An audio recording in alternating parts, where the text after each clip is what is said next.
Chengyu melangkah maju dan langsung menuju dasar kuali dewa. Namun tiba-tiba ia terkejut. Sekilas cahaya suci mengalir deras ke dalam tubuhnya. Hangat, lembut, bagaikan hujan musim semi yang turun tanpa henti.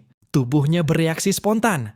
Tapi sebelum sempat memahami apa yang terjadi, sinar putih yang menyilaukan tiba-tiba meledak keluar dari kuali dewa, mengalir seperti rune kuno. Terhubung langsung dengan dunia dalam ingatannya, Chengyu terpaku menatap ke dalam. Dan saat itu pula, kesadarannya dikejutkan oleh sesuatu yang luar biasa. Syaraf-syarafnya diselimuti energi suci. Dan apa yang mengalir di luar tubuhnya hanyalah sisa kecil dari kekuatan yang sebenarnya sedang meluap dari dalam. Jika bisa menyerap semuanya, kekuatan sucinya akan melampaui batas.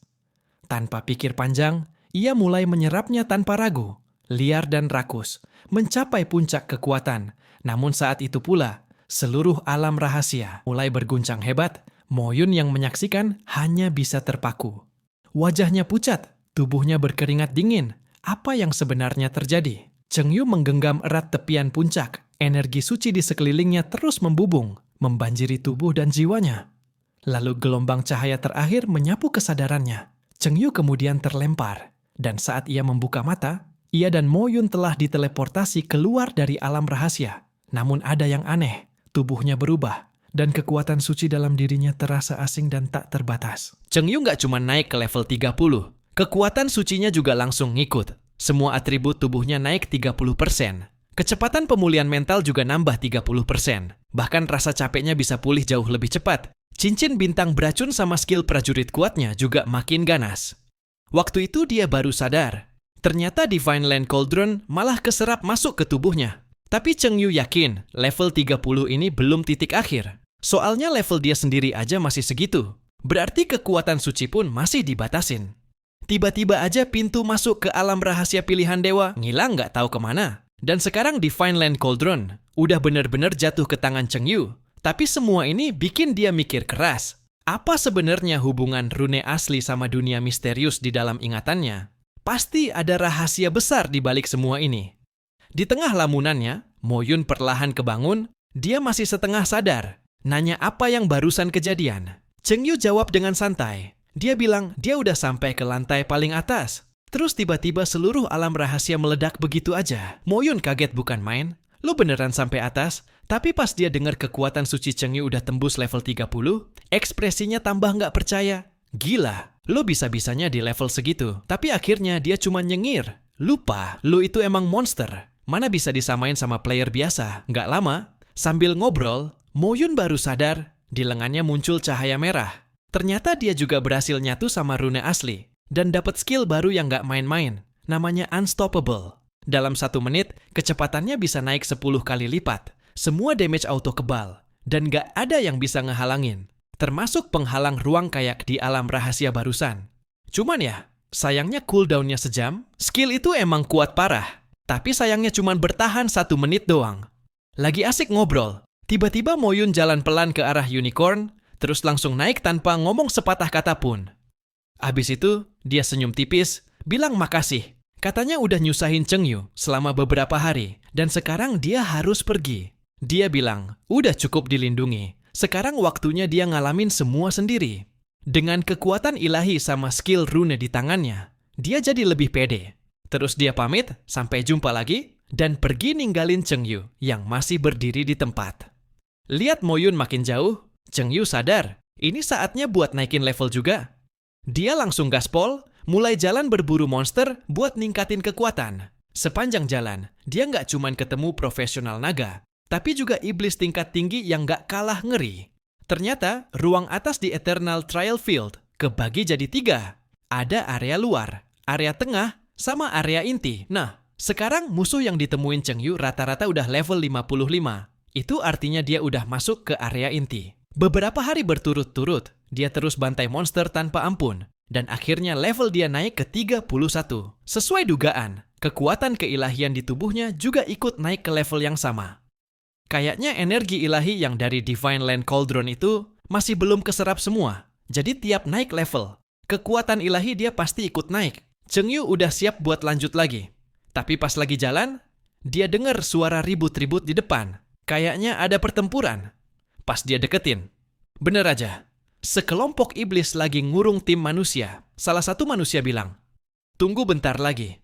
Dungeonnya hampir kelar. Nanti kita bisa masuk." Tapi iblisnya malah ngetawain. Katanya kalian gak bakal bisa masuk. Masuk pun percuma. Keluar-keluar udah mati. Gak bakal bisa kabur dari telapak tangan kami. Tiba-tiba, suara pedang berdesing dari belakang para iblis. Semua orang langsung nengok, termasuk Cheng Yu. Dan ternyata orang itu kakak perempuannya sendiri. Kakak perempuan Cheng Yu yang ahli pedang itu langsung gercep. Dan begitu lihat yang datang ternyata adiknya sendiri. Mohan langsung teriak, "Cheng Yu, di sini bahaya, jangan mendekat." Tapi para iblis di sekitarnya malah ketawa ngakak. Ternyata ada bocah level 31 juga di sini. Udahlah, nyerah aja. Manusia kayak kalian tuh nggak ada gunanya. Biar aku rasain dulu dagingmu kayak apa. Lihat situasi makin gawat. Mohan langsung cemas. Dia raung ke langit. Terus tiba-tiba aja, pedang-pedang terbang muncul ngelilingin tubuhnya kayak badai. Tangannya diarahkan ke atas dan jurus 10,000 Flying Sword Dance langsung dilepas. Dalam sekejap, ratusan pedang itu melesat, nembus kepala para iblis kayak nggak ada apa-apanya. Beberapa iblis langsung tumbang di tempat. Darah berserakan. Rekan-rekan setimnya nggak buang waktu. Mereka langsung kasih aba-aba. "Ayo cepat menerobos. Lindungi Cheng Yu di tengah." Semua bergerak kompak sambil terus lawan iblis yang makin brutal. Mohan sendiri masih kebingungan. Kenapa adiknya bisa ada di situ? Cheng Yu jawab santai. "Guruku yang kirim aku ke sini buat latihan. Gurumu bener-bener kelewat santai. Dia kirim kamu ke medan percobaan abadi padahal baru level 31. Apa dia nggak takut kamu nggak bisa balik? Dia kesel. Soalnya kehadiran Cheng Yu malah bikin semua rencana awal mereka jadi berantakan. Skill Mohan udah masuk masa cooldown, dan itu jelas jadi masalah besar. Tapi Cheng Yu malah santai. Dia cuek sambil nanya ke kakaknya, "Kak, kamu mau masuk dungeon ini juga ya?" Tapi kayaknya susah sih. Soalnya iblis di sekitar sini kebanyakan. Rekan timnya langsung negur, "Udahlah, ngomongin dungeon belakangan aja. Yang penting sekarang cari cara buat nerobos cepet sebelum kita habis duluan." Pas itu, Mohan buru-buru keluarin manik biru dari sakunya. Katanya, kalau dalam beberapa saat kita nggak bisa nerobos juga, aktifin aja batu teleportasi ini biar kita aman. Timnya langsung pada khawatir, soalnya masing-masing dari mereka cuma punya satu batu teleportasi. Nggak bisa sembarangan dipakai. Tapi Cheng Yu cuma senyum santai. Dia lambaiin tangan, "Nggak usah, aku nggak perlu itu. Aku masih punya jimat teleportasi kok, buat jaga-jaga." Terus dia ngomong serius sambil tatap Mohan. "Kak, kenapa sih kita harus kabur? Bukannya lebih baik bantai semua iblis ini sekalian?" Semua rekan Mohan langsung bengong. "Bocah, kamu tuh ngomong apa sih? Mending dengerin kakakmu daripada sok jago." Iblis-iblis di samping mereka juga ketawa ngeledek. "Lu belum bangun ya? Sana tidur aja dulu di perutku." Tapi belum sempet ketawa lama. Tiba-tiba di tangan Cheng Yu muncul bola energi merah yang panasnya kayak neraka. Dia cuma bilang pelan, "Kak, hati-hati ya, jangan sampai luka. Sekarang kamu bisa bawa aku masuk ke tim." Mohan langsung nurut tanpa banyak tanya. Meski semua anggota timnya masih kelihatan heran dan bingung. Dan detik berikutnya, suara wush kedengeran keras. Jurus rantai jiwa dari Cheng Yu meledak brutal. Siap ngerantai semua jiwa iblis yang ada di depan. Dalam sekejap, iblis-iblis di udara langsung keikat ketat sama rantai jiwa. Belum sempat gerak, tiba-tiba Jenderal Mayat Hidup dipanggil keluar dari pasukan kerangka. Legiun kerangka itu kayak dapat suntikan darah segar, langsung siap tempur tanpa banyak cincong.